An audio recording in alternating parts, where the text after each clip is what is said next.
जगत सारा क्षणिक है और आत्मा एक नित्य है। आत्मा का अनुभव बस एकमात्र नित्य है।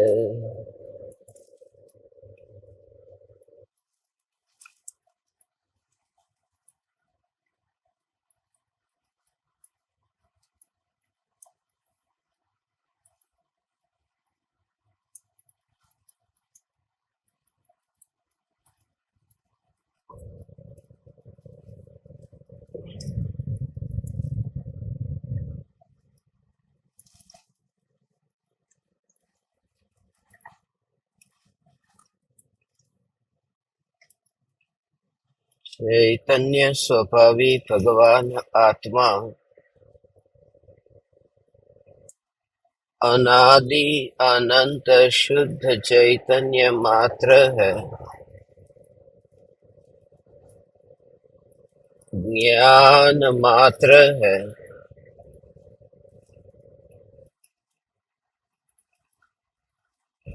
मैं शुद्ध चैतन्य मात्र, ज्ञान मात्र, भगवान आत्मा हूँ। प्रति समय यह जागृति बनी रहे। इस जागृति का नाम धर्म है।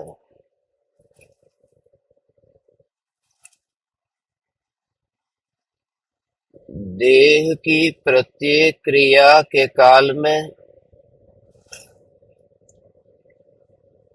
और विकल्पों के बहते प्रवाह के काल में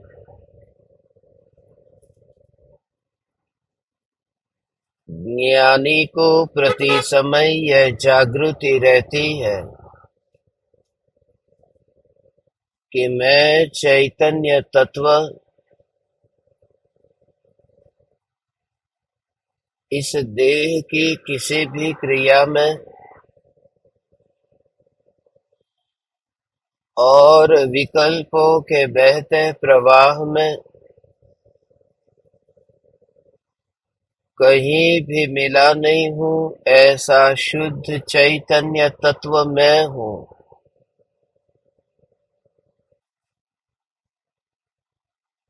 प्रति समय स्वयं की शुद्ध चैतन्य सत्ता का बोध आत्म जागृति ही धर्म है।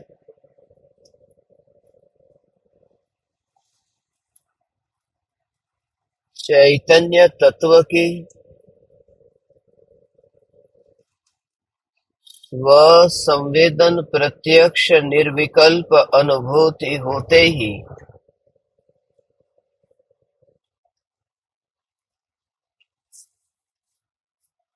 देह होने पर भी देहातीत दशा प्रकट होती है।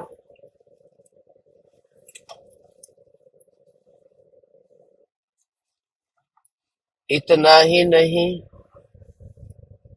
विकल्प होने पर भी विकल्पातीत दशा प्रकट होती है।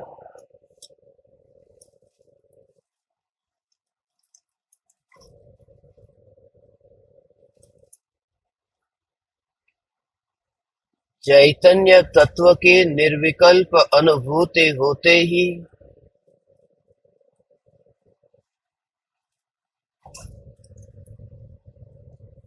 पर्याय में पर्याय का वेदन होने पर भी ज्ञानी को यह जागृति है कि इस एक समय के स्व संवेदन अनुभव से न्यारा अनुभव जिसका लक्षण है, ऐसा ध्रुव चैतन्य तत्व ही मैं हूँ।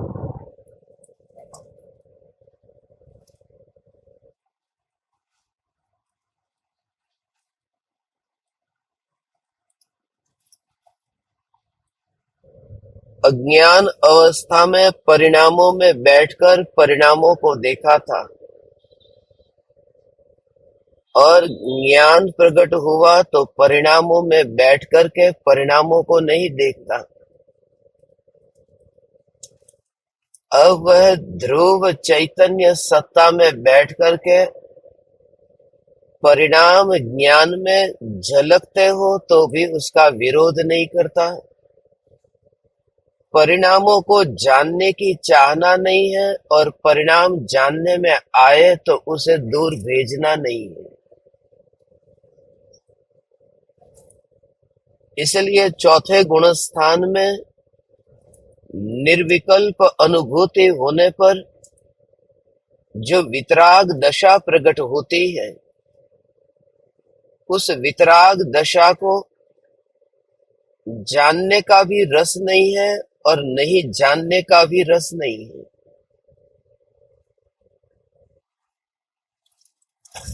वह दशा प्रकट हुई और ज्ञान में झलक गई। ये बात खास समझने जैसी है कि जो आत्मा के आश्रय से प्रकट होने वाली जो वितराग परिणति है, उस वितराग परिणति को ज्ञान में झलकता हुआ वह जानता होने पर भी उस वितराग परिणति के प्रति नहीं, वितराग परिणति को जानने के लिए भी वह उत्सुक नहीं है। इसी का नाम पर्याय से उदासीन हो जाना है। उसका मूल कारण है क्योंकि जैसे ही श्रद्धा में से अपनापन, जो परिणामों में अपनापन था, वह छूट गया। सारा जगत क्षणिक है, उस क्षणिक की श्रेणी में ही, उस क्षणिक की श्रेणी में किसे रखा? उस क्षणिक की श्रेणी में इस ज्ञान की अवस्था को रखा है, जिस ज्ञान की अवस्था में ये वितरागता प्रतिबिंबित हुई है।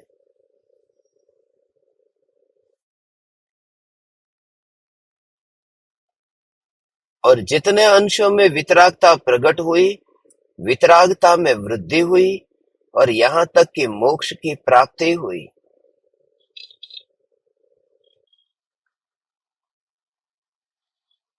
तो भी उदासीनता रहती है, वह ध्रुव न्यायक देव की परिपूर्णता के बल पर। लोक में ये बात समझ में नहीं आ सकती। थोड़ी देर पहले ही मैं कुछ ज्ञान दीपकों के साथ सत्संग कर रहा था और ये विचार आया था, उसी पर थोड़ा विस्तार करने का भाव अभी आया है। और वह भी आज के इस पाहुड़ दोहा के दोहे से संबंधित है। एक धनपति बाजार में कोई साधारण नहीं, करोड़ों रुपये का शोपीस खरीदने के लिए निकला है। लोग वाह वाह करते हैं कि करोड़ों रुपये का, लाखों का नहीं, करोड़ों रुपये का वह शोपीस खरीदने के लिए निकला है। कितना महिमावान वह पुरुष है। मगर उसमें मुझे किसी भी प्रकार से उस व्यक्ति की महिमा नहीं आती। इसलिए महिमा नहीं आती क्योंकि वह शोपीस जो खरीदने के लिए निकला है, वह किसके लिए? कि घर में रखने के लिए। तो उससे एक बात सिद्ध हो जाती है कि उसके घर में अभी खाली जगह है, उसका घर खाली पड़ा हुआ है। घर में खाली जगह हो तो ही बाहर का माल घर के भीतर लाया जा सकता है। जब घर में ही जगह न हो तो उस शोपीस को रखोगे कहां? ये बात समझने जैसी है कि तुम जो वितराग परिणति को पाना चाहते हो, तुम जो मोक्ष को पाना चाहते हो, तुम जिस परमात्मा पद को पाना चाहते हो, तुम जिस केवल ज्ञान को पाना चाहते हो, यदि ध्रुव चैतन्य तत्व का विचार चले तो ये भ्रांति छूट जाएगी, क्योंकि तुरंत ही दृष्टि द्रव्य पर जाएगी और वह पर्याय का लोभ छूट जाएगा। क्यों? क्योंकि जैसे ही द्रव्य पर दृष्टि गई कि मैं ऐसा द्रव्य हूं जहां असंख्य प्रदेशों में ज्ञान ही भरा हुआ है, द्रव्य अखंड सत्ता है ना, ये द्रव्य की जो अखंड सत्ता है, भाव ग्रहण करना, ये जो मैं ध्रुव चैतन्य परमात्मा तत्व हूं, मैं ऐसा परिपूर्ण हूं, ये मेरा चैतन्य महल इतना भरपूर है ज्ञान से, आनंद से, मेरी अनंत शक्तियां ऐसी भरपूर है। तो जो केवल ज्ञान, जो मोक्ष का शोपीस है, वो मैं अपने घर में कहां रखूंगा? जगह तो होनी चाहिए ना। इसलिए जितना भी वैभव हम खरीदने के लिए भागते हैं, वो महल के बाहर ही रह जाता है, क्योंकि महल में जगह नहीं है।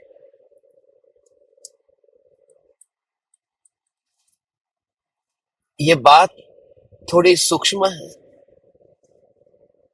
आपने ये सुना होगा कि आत्मा कैसा है, इस भव में से अगले भव में जहां जाता है कुछ लेकर के नहीं जा सकता, सबका सब यहीं पर ही छूट जाता है। एक ओर से इतना शक्तिशाली आत्मा है और दूसरी ओर से यहां से कुछ भी धन लेकर के नहीं जा सकता,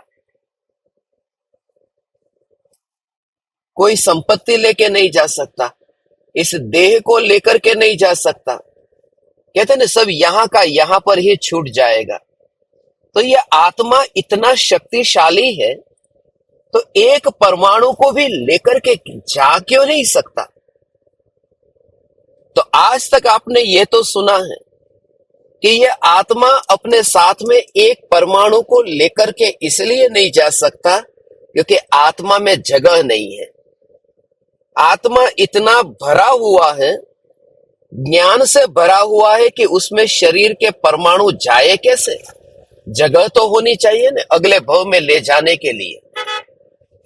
मेरा बैग पूरी तरह से भरा हुआ हो और तुम चाहे जितना भोजन मुझे पैक करके दो, मैं ले कैसे जाऊंगा? अंदर जगह ही नहीं है और दूसरा बैग हो नहीं सकता, क्योंकि सत्ता एक है और एक चैतन्य में जगह नहीं है, तो शरीर जाएगा कैसे?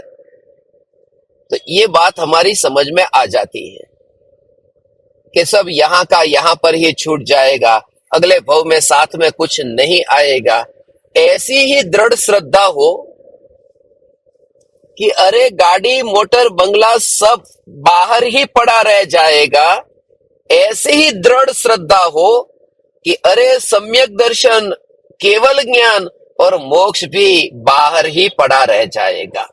ऐसी दृढ़ श्रद्धा हो कि मैं ध्रुव इतना परिपूर्ण हूं कि सब बाहर ही पड़ा रह जाएगा। ऐसी दृढ़ श्रद्धा हो, तब मोक्ष नहीं, तब तो सम्यक दर्शन की पात्रता प्रकट होती है, उसके बिना सम्यक दर्शन नहीं होता। ये जो हम कहते हैं कि हमने इतना व्रत किया, तप किया, सम्यक दर्शन क्यों नहीं होता, यहां तो कहते हैं मार्ग की शुरुआत ही यहां से होती है कि मैं इतना परिपूर्ण हूं कि हे प्रकृति, प्रकृति हो, हे प्रकृति, कि तेरे निमित्त से जो मुझे प्राप्त होगा उसे भी मैं अपने में नहीं ला सकूंगा, अपने में नहीं ला सकूंगा, मेरे घर में जगह नहीं है। ऐसा ही ध्रुव चैतन्य का तत्व विचार करो, उससे क्या होगा? उससे लोभ छूट जाएगा। हमारा मोह ऐसा है, हम कैसे भी करके कहीं ना कहीं उस मोह को टिका करके रखना चाहते हैं। हमें दुकान नहीं अच्छी लगती तो मंदिर अच्छा लगता है। हमें भोजन अच्छा नहीं लगता तो तपश्चर्या अच्छी लगती है। हमें स्विट्जरलैंड अच्छा नहीं लगता मगर समेत शिखर अच्छा लगता है।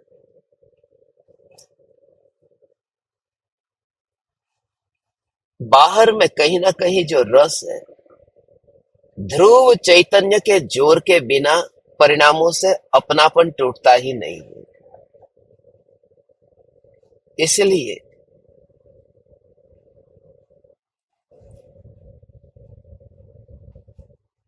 मोक्ष कब मिलेगा, कब मिलेगा, कब मिलेगा, कब मिलेगा, ये जो भाव है ये आकुलतामयी है।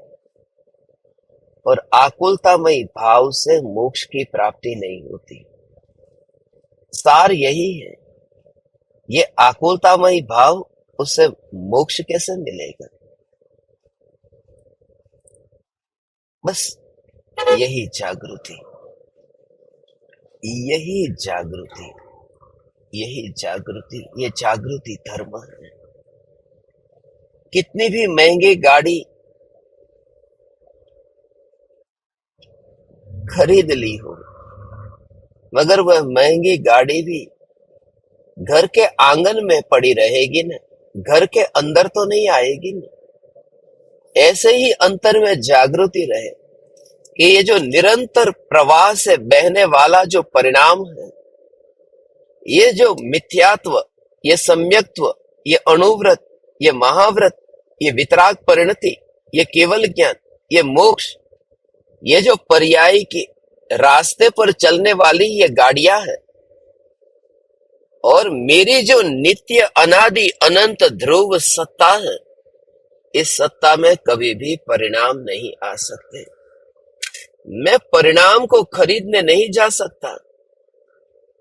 परिणाम नीचे और ऊंचे उसकी बात नहीं है, एक सा है। ऊंचे को खरीदने गया या नीचे को खरीदने गया, उसमें क्या गया है? बस वहां पर ही अज्ञानता है।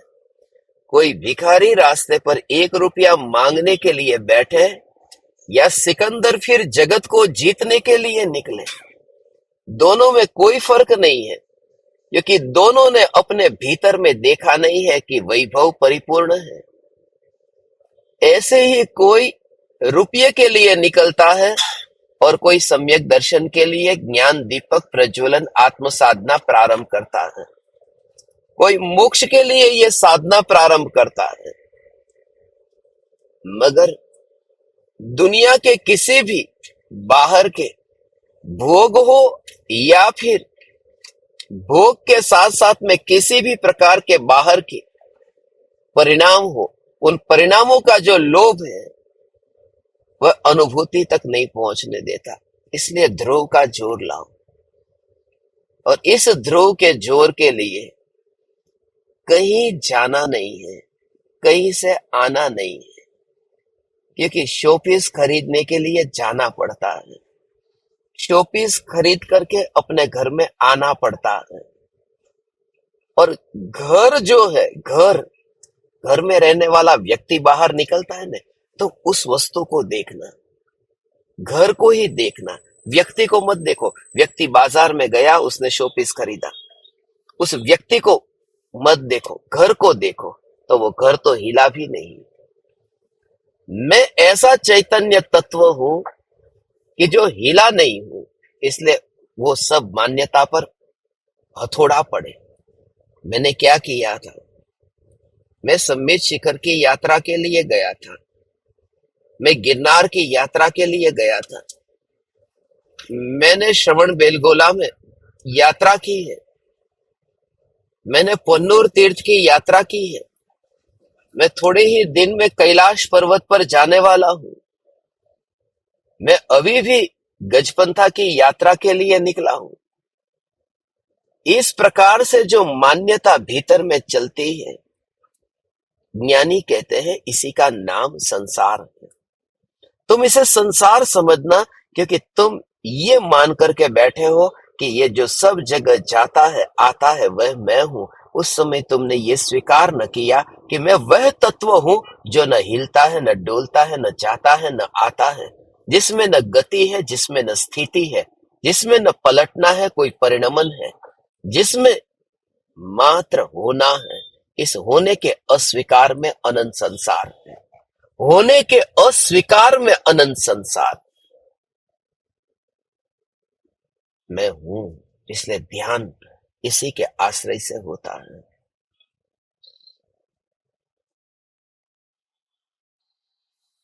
महिमा उसकी है।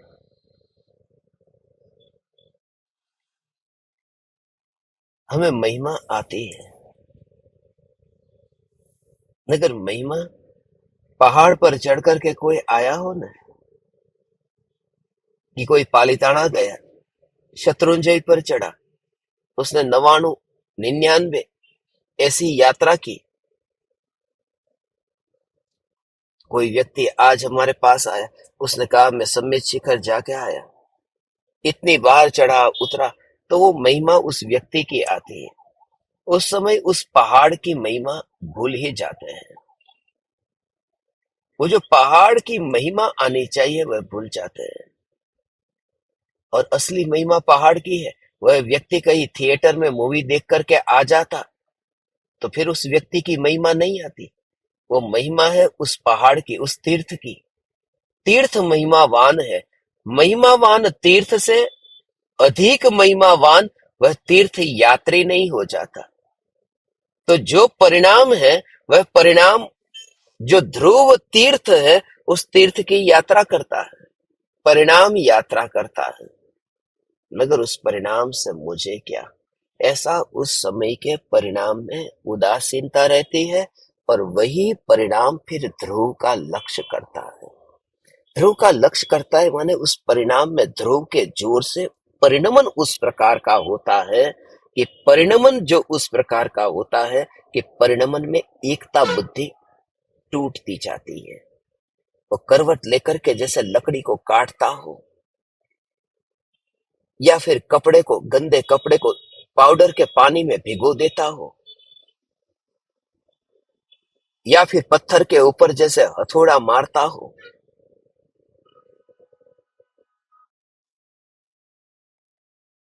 जिस तरह से एक के बाद दूसरा तीसरा ये प्रयोग करना शुरू कर दिया हो, जैसे वो शिखर की यात्रा के लिए अब वो तलेटी पर आ गया हो।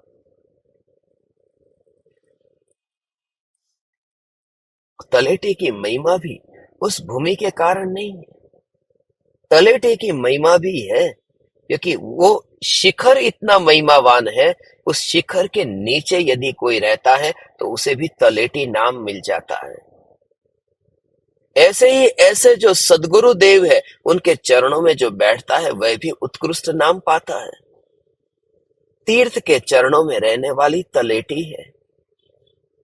मगर तलेटी में ही कब तक बैठे रहोगे, तीर्थ पर भी यात्रा करना। तो आज जो पूरी तरह से प्रयोगात्मक आपको अनुभव के लिए मैं कुछ बातें कहूंगा, वह महत्वपूर्ण बात यह है कि जब वह ध्रुव का जोर आता है तब परिणाम परिणाम परिणाम में परिणमित होते हैं। मगर वहां जो प्रक्रिया चलती है वह प्रक्रिया मोह के मंद होने की प्रक्रिया प्रारंभ हो जाती है।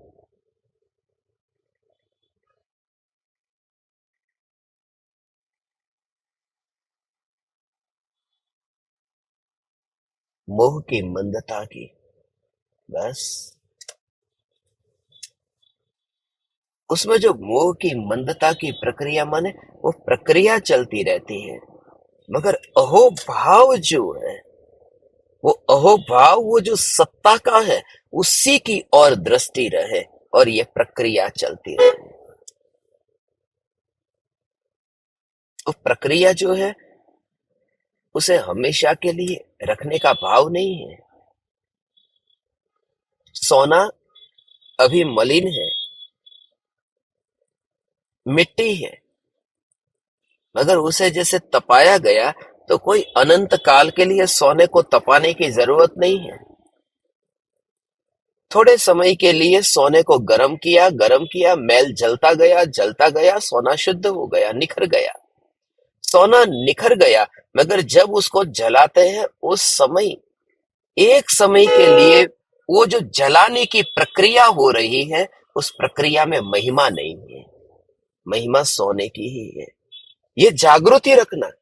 तो तू जब तत्व विचार करे, मैं चैतन्य, मगर तेरा जो अंतर का भाव है वह ध्रुव सत्ता है, उससे थोड़ा भी हटे नहीं। महिमा भाव पूरा उसी की ओर, और उसी के बल पर ही प्रक्रिया चलती रहेगी।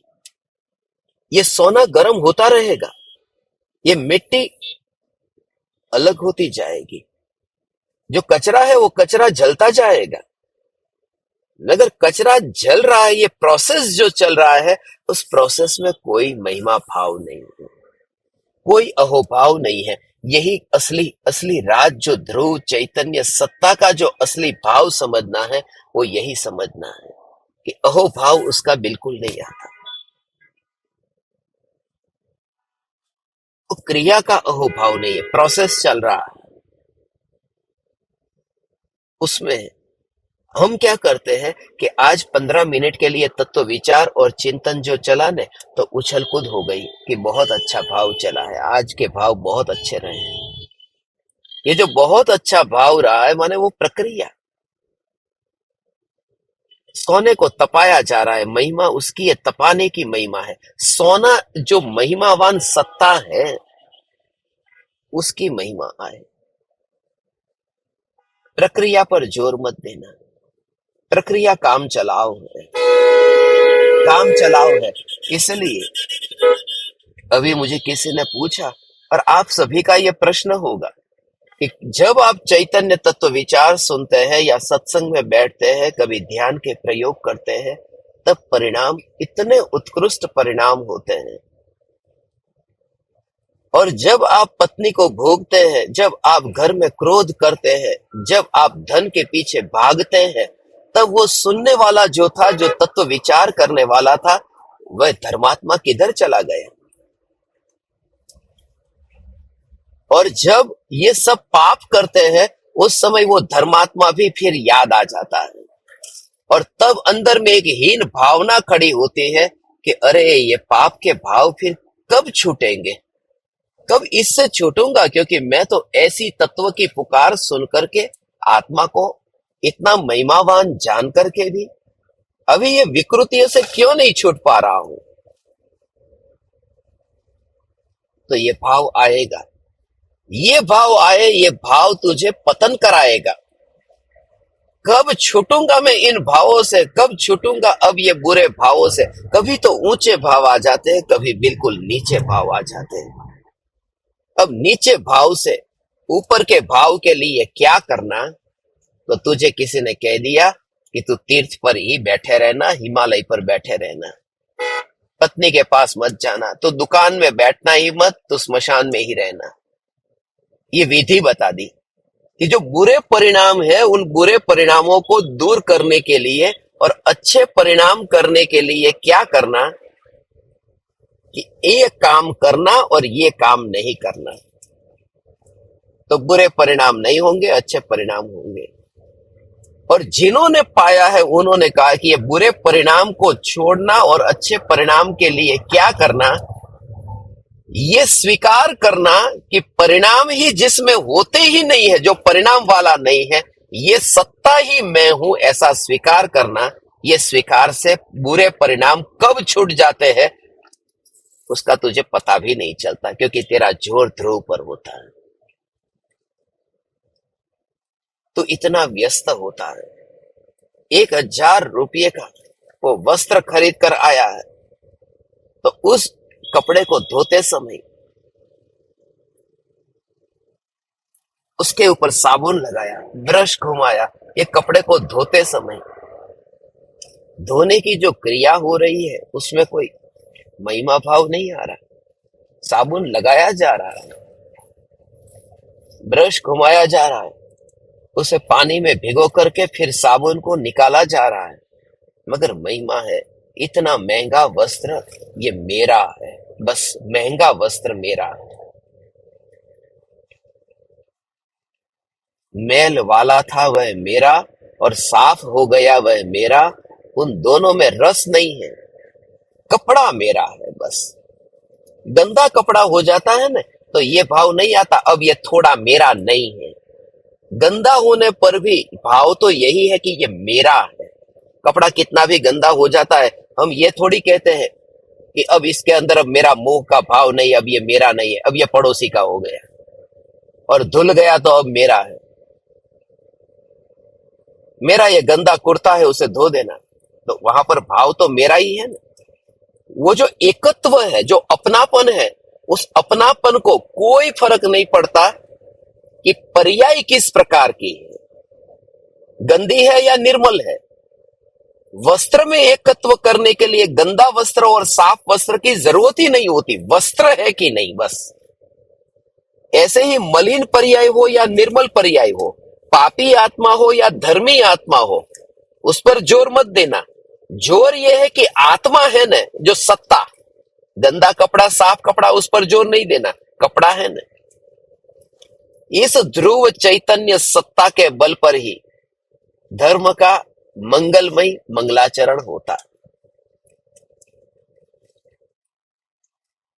ये परिणामों से भेद ज्ञान।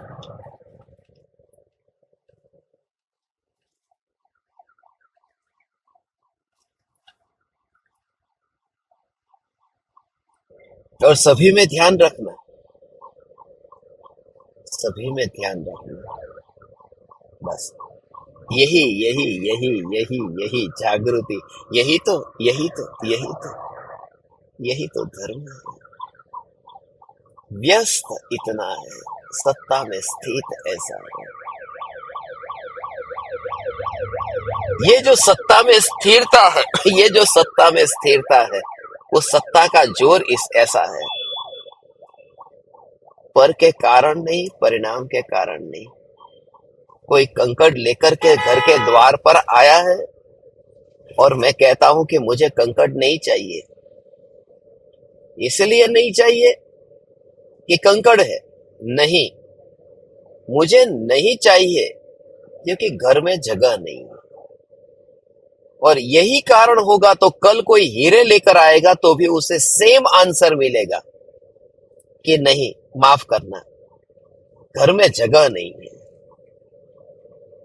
मैं ऐसा ध्रुव तत्व हूं, ये ध्रुव तत्व हूं, ये ध्रुव तत्व हूं कि आज मिथ्यात्व की पर्याय है, कल मोक्ष की पर्याय मिलेगी, मगर तू ध्रुवता में एकत्व करके ये कहेगा कि माफ करना, मेरे घर में जगह नहीं है।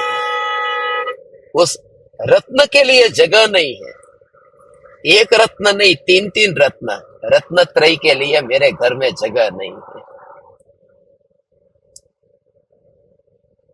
ऐसा जो ज्ञान का ही वेदन होता है, ये ज्ञान का वेदन होता है, जगह ही नहीं है। हो। उसी पर्याय को अपनी ही पर्याय में पर्याय को ही परिणमित करना है। पर्याय ही पर्याय में परिणमित होती है, बाहर से कुछ नहीं आता, वो ज्ञान ही परिणमित होता है और न्यायक उसमें ग्रहण होता है। ऐसा है, ज्ञान ही परिणमित होता है।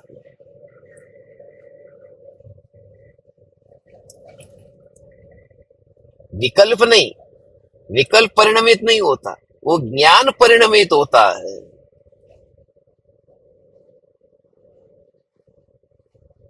अभी मुझे पिछली यात्रा की कुछ घटना स्मरण में आई थी।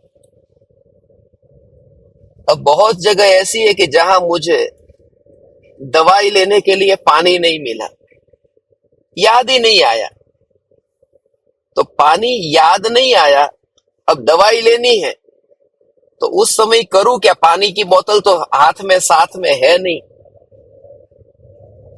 अब उसे ग्रहण तो किए बिना चल नहीं सकता। अब आप कोई उपाय बताओ, कैसे क्या करना? तो मैं क्या करता था कि वो दवाई लेता था और अपने जीभ पर, वो जो जीभ है ना, उस जीभ पर ही थूक तैयार करता था और उसी को फिर धीरे धीरे करके पानी बना देता था और फिर उसी से दवा ले लेता था।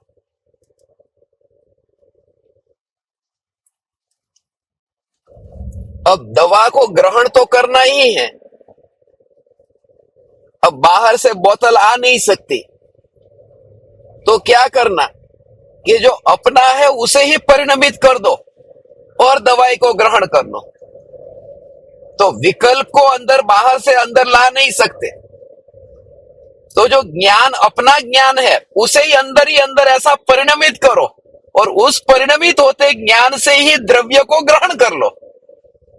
बाहर जाने की जरूरत क्या है?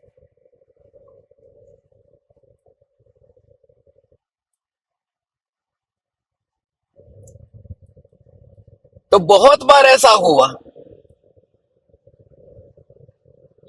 ये वो जो पता ही नहीं चलेगा।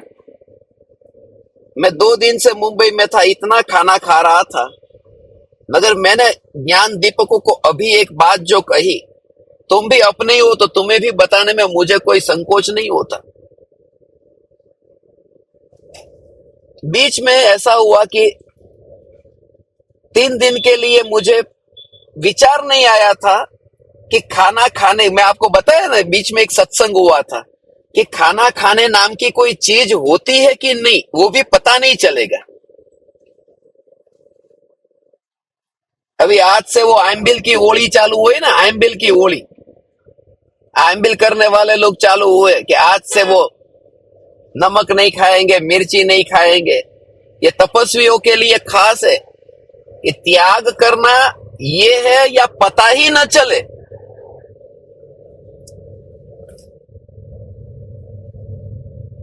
पता ही न चले।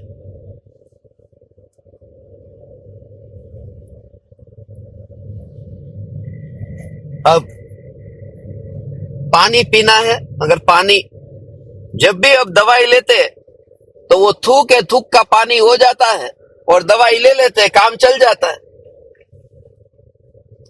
मगर शरीर को पानी तो चाहिए ना। अब पानी मिलता नहीं है, मिलता नहीं है माने उस समय तुम्हें भाव भी नहीं आएगा। वो मस्ती अलग निराली मस्ती है। अब शरीर तो शरीर का काम करेगा,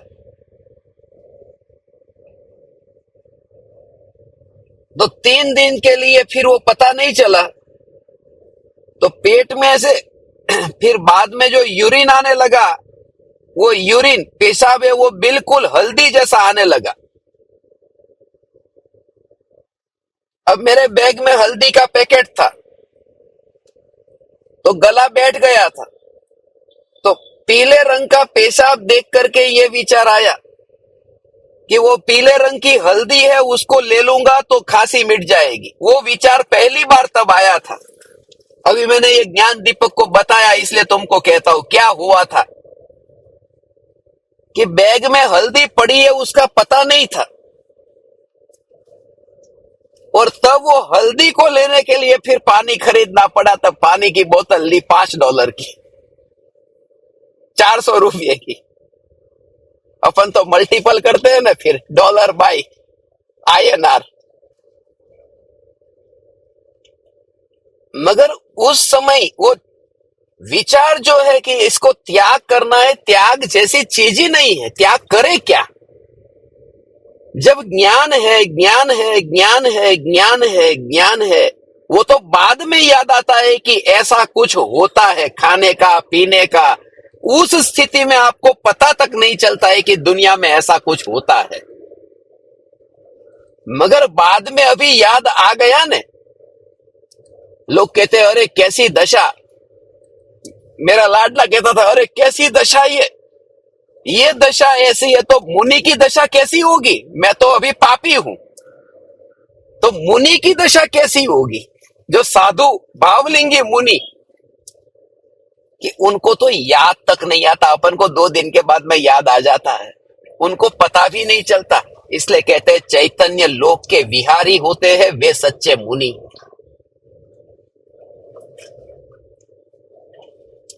चैतन्य लोक ही लोक है, बस। चैतन्य के लोक के अतिरिक्त और कोई लोक ही नहीं है।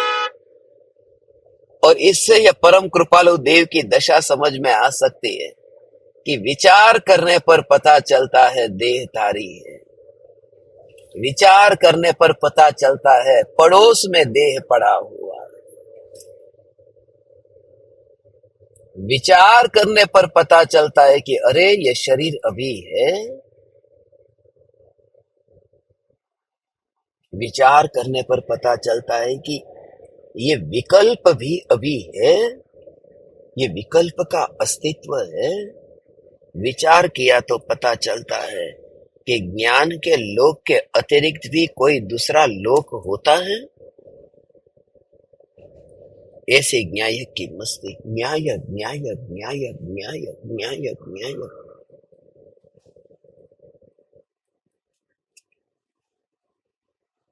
वो एक समय की जो तुझे बिल्कुल निराकुल स्पर्शना जो होगी, हे चैतन्य परमात्मा, हे चैतन्य परमात्मा, जैसे वो दशा तुझे अंतर में प्रकट होगी तो फिर न भारत में रहता है, न देह में रहता है, न परिवार के बीच रहता है, क्योंकि उस लोक में ज्ञान है। ज्ञान का कोई परिवार नहीं। ये ज्ञान दीपक का परिवार कहते हैं, वास्तव में ज्ञान उसे ही कहते हैं जिसका कोई परिवार न हो। इसी का नाम ज्ञान है, जिस ज्ञान का कोई परिवार नहीं हो, जो ज्ञान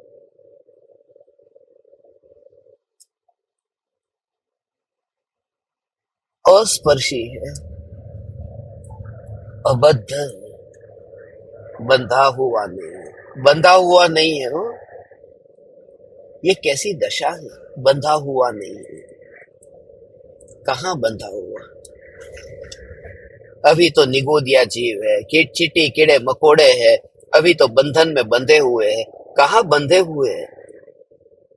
वे कितने मुक्त है उसका पता चला? वह कितने मुक्त है?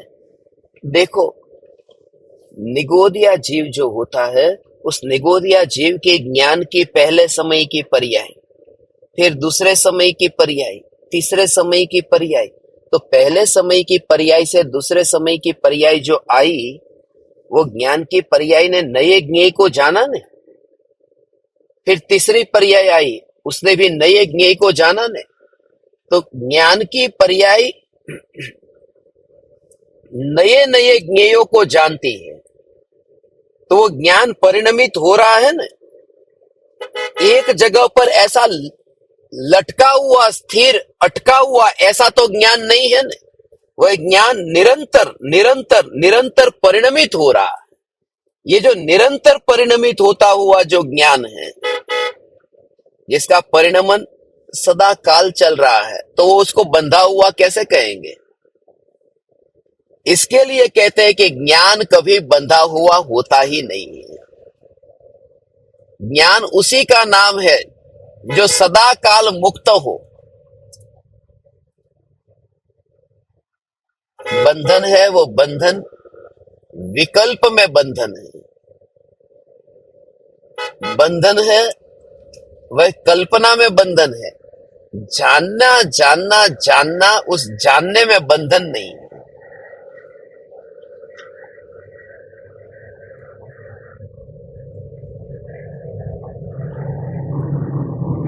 ये है जानना जानना जानना जानना। इस जानने में बंधन नहीं है। इस जानने में बंधन होता तो ज्ञान जानने का कार्य रोक देता।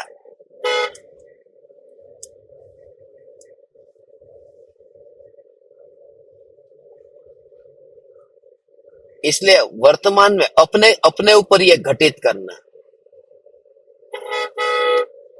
कि अरे वर्तमान में तो हम अभी अधूरे ज्ञान वाले हैं। अधूरा ज्ञान भी अधूरा थोड़ी जानता है। अधूरा ज्ञान है, वो अधूरे ज्ञान की पर्याय भी निरंतर जानने का कार्य तो करती है। उसमें भी वो शक्ति है।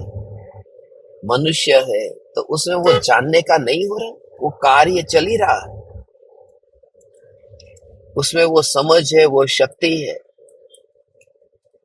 वो सब कार्य।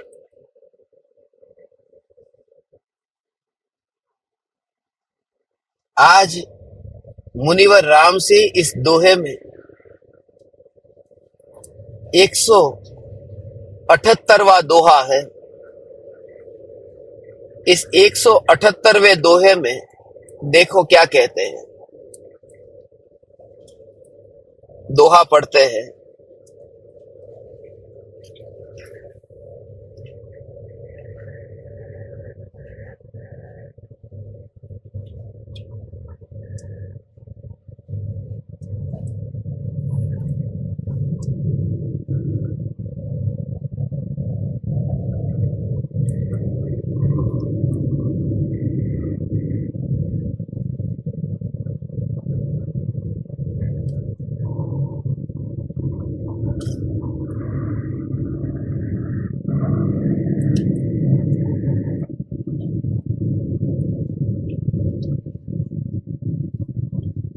तीर्थईं तीर्थ भमंत यहम संता विजयी देहु अप अपा जायीं निवाड़म पौ देवु। एक तीर्थ से दूसरे तीर्थ में भ्रमण करने वाला जीव मात्र देह का संताप करता है। आत्मा में आत्मा को ध्याने से निर्वाण पद की प्राप्ति होती है। अतः हे जीव, तो आत्मा को ध्याकर निर्वाण पद की ओर पैर बढ़ा।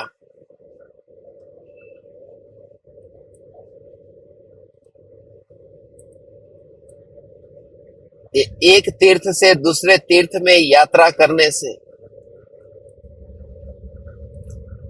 देह का संताप बढ़ता है। ऐसी सभी प्रकार की तीर्थ यात्रा हो, वंदना हो, तपश्चर्या हो, जितना हो सके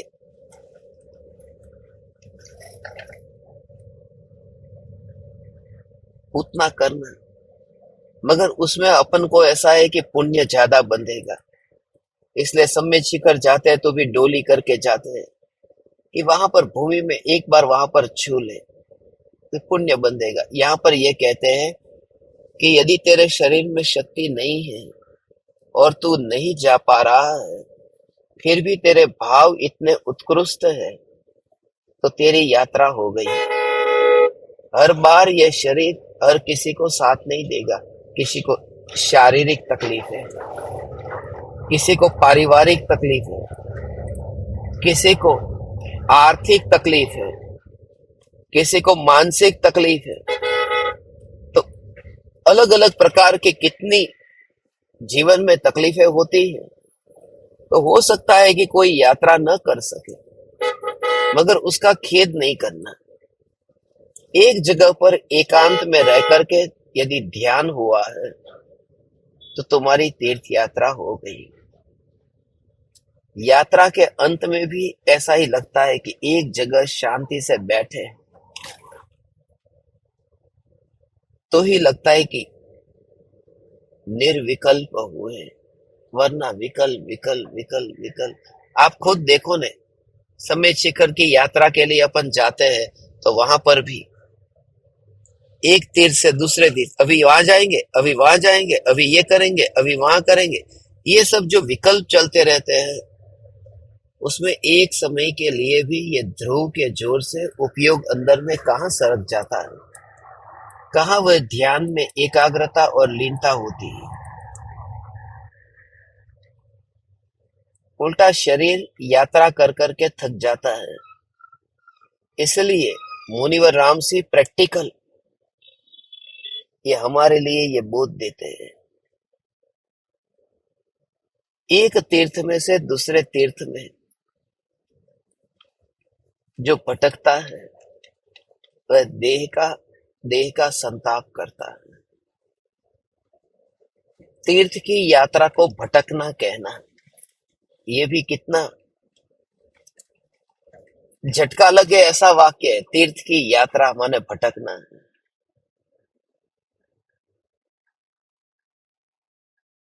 ऐसे ऐसे ये शब्द है जिसे विराट दृष्टि वाला जीव ही समझ सकता है।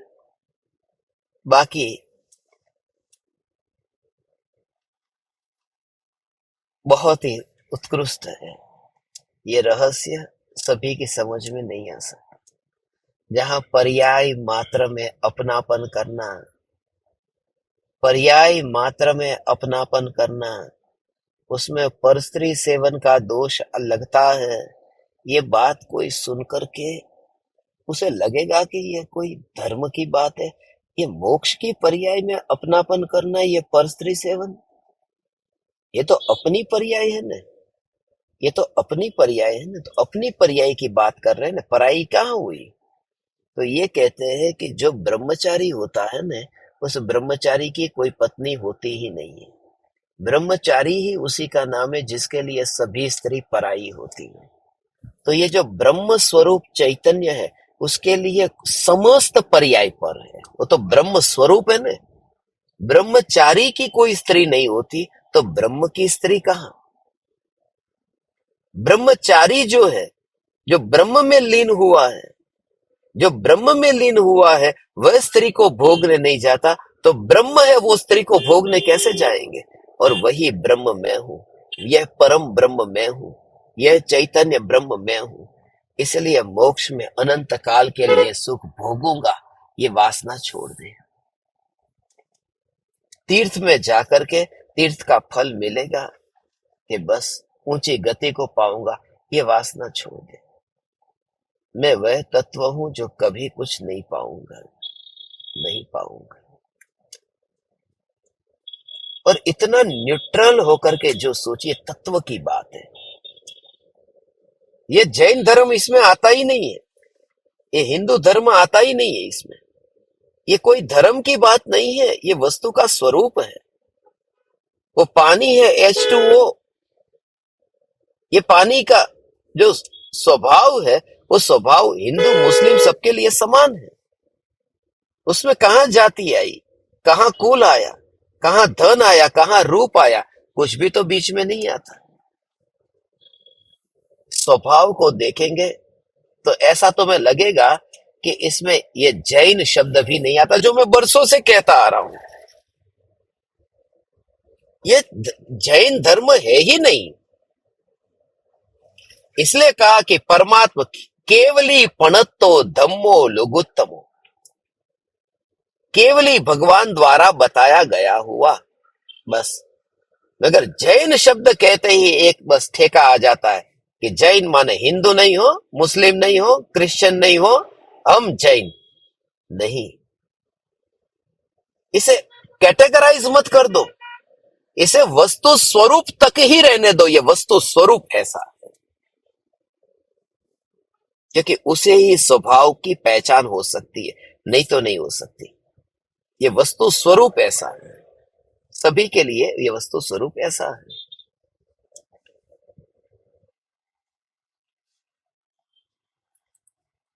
में ये H2O है, वो हिंदू की दृष्टि से है कि जैन की दृष्टि से है।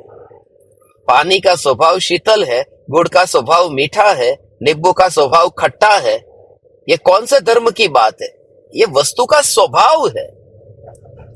इसको किसी जाति कुल वेश के साथ में जोड़ने की जरूरत क्या है। मगर नामधारी जैन ये पचा नहीं पाएगा। वो कहेगा कि जैसे अपने बाप की वसीयत थी, कोई दूसरा लेकर के जा रहा है। उसे लग रहा है कोई बंटवारा कर रहा है, बाप ने मुझे करोड़ रुपया दिया था, मेरा थोड़ा आधा कोई दूसरा लेके जा रहा है। और मैं तो आधा देने को नहीं कहता, मैं तो कहता हूं सबको एक सा ही मिलना चाहिए। ये तत्व है, इस पर किसी की बपोती नहीं चल सकती। ये तत्व को ऐसा ही विराट, और तभी तुझे सम्यक दर्शन होगा। स्वभाव की दृष्टि से देखना। और इस स्वभाव की दृष्टि से देखना होता है, इस वजह से ही कुत्ता बिल्ली ये आत्मज्ञान पा सकते हैं, पशु पक्षी आत्मज्ञान पा सकते हैं। इस स्वभाव की दृष्टि के बल पर ही, स्वभाव पर दृष्टि हो तो हो सकता है।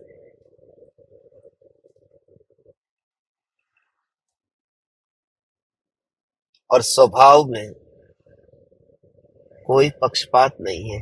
तीर्थ सभी के अलग अलग हैं। अब सभी के तीर्थ अलग है ना। कोई दक्षिण में जाता है,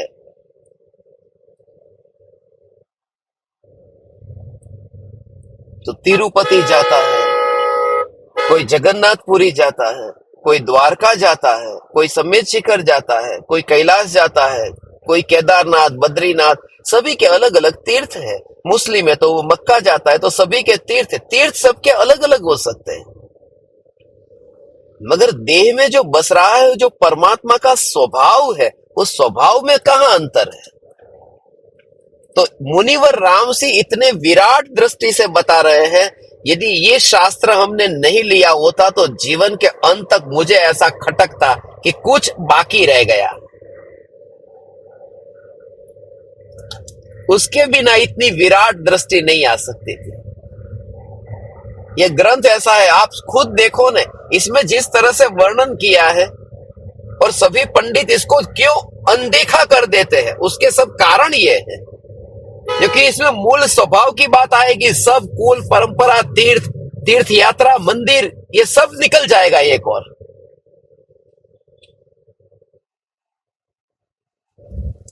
स्वभाव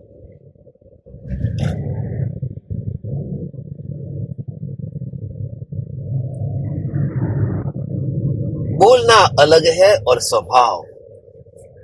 अनंत सिद्धों के साथ में सिद्धशिला पर बैठने की भावना भाने वाले एक बार अपने नौकर के साथ में एक सोफा पर बैठ ले। भगवान के पास में बाद में बैठना, पहले उसे एक बार, यदि वो नौकर सोफा पर बैठा हुआ मिले ना, तू ऑफिस जाकर के वापिस आ और नौकर उस सोफा पर बैठा हो, उस दिन ही तू काम से निकाल देगा। ये क्या कर रहा है, कहां बैठा है भाई तू। भी कुछ लूट नहीं गया, मगर एक दिमाग में खाली कल्पना कर, एक विचार तो ऐसा कर तू, क्या तू वो बर्दाश्त कर सकेगा। क्या तुझे उस समय ये ज्ञान स्वरूप भगवान आत्मा है और सभी परमात्मा ये याद आएगा। अभी तो मनुष्य का मनुष्य में नहीं होता है, तो कुत्ते बिल्ली गाय भैंस को तो कब परमात्मा मानेगा। स्वभाव को देखे वही ये दशा तक पहुंच सकता है, नहीं तो नहीं हो सकता। बस आपसे बहुत कुछ कहना था, संक्षिप्त में मैंने आपको मुनिवर रामसी के ये तीर्थ यात्रा से, तीर्थों के भेद से मुक्त होकर के अभेद स्वभाव की दृष्टि से ही वस्तु को देखना। श्वेतांबर किसी और तीर्थ में जाता है कि वो पालिताना ज्यादा जाता है, दिगंबर है वो किसी और तीर्थ में जाता है, वो गोमटेश्वर बाहुबली में ज्यादा जाता है। तो सभी के तीर्थ अलग अलग है, उसमें ज्यादा नहीं जाना और इसी का ही आप प्रयोग करना, स्वभाव को ही देखना है। दुनिया सारी कहती है सच्चे जैन बनो, और मैं आपसे कहता हूं न जैन बनो न अजैन बनो, कुछ भी नहीं, चैतन्य स्वभावी भगवान आत्मा हूं, ये ही प्रयोग करना, इसी का प्रयोग करना, इसी से प्राप्ति होगी। अधिक कुछ नहीं कहता, आप इसका प्रयोग करना। अभी मेरे लैपटॉप की बैटरी उतर रही है और आज शाम को भी अपना सत्संग अभी गजपंथा के वहां स्मशान से करना है, अपना असली निवास स्थान। बहुत दिनों की लंबे विरह के बाद में उस स्मशान के दर्शन होंगे। तीर्थ पे जा रहा हूं, मगर उसे तीर्थ मानना नहीं, स्वभाव के अतिरिक्त दूसरा कोई तीर्थ नहीं है। आप समस्त ज्ञान दीपकों ने, साधकों ने अत्यंत विनयवान होकर के दोपहर के समय निकाला, सुना, क्योंकि रात का अपना एक अलग सेशन रखना था ना, इसलिए कैसे भी करके सेटिंग करके भी अभी अपने सत्संग रखा है। उमराला में भी 1 तारीख से 4 तारीख का कार्यक्रम रखा है। मैं आपको मैसेज तो भिजवाने वाला था, लेट हो गया है। महावीर भगवान का जो जिनालय है, जिसके 1 बरस पूरा हो जाएगा 1 तारीख को, अपनी प्रतिष्ठा का 1 तारीख से 4 तारीख पिछले साल हो गई थी। कैसे 1 साल बीत गया पता ही नहीं चला। तो वो ध्वजा परिवर्तन का भी और वो दिन है, तो उस वजह से मैं उमराला में रहूंगा 1 तारीख के बाद में। तो वो सब आपको मैसेज करके बता देंगे। जिनको आने की भावना है 31 तारीख तक उमराला पहुंच जाइए, तो वहां पर मैं 4-5 दिन कम से कम वहां पर रहूंगा, तो अपन साथ में प्रत्यक्ष सत्संग कर पाएंगे। आप परमात्माओं को प्रणाम। चैतन्य चैतन्य चैतन्य।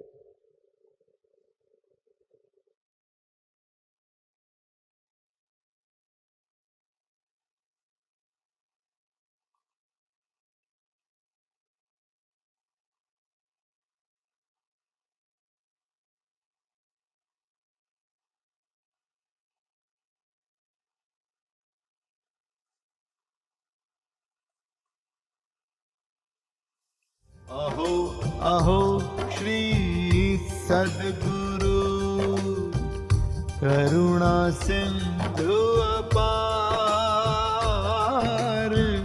इस पामर पर प्रभु किया अहो अहो उपकार, अहो अहो उपकार। देह सहित जिनकी दशा, वरते देहातीत, उन ज्ञानी के चरण में हो वंदन अगणित, हो वंदन अगणित।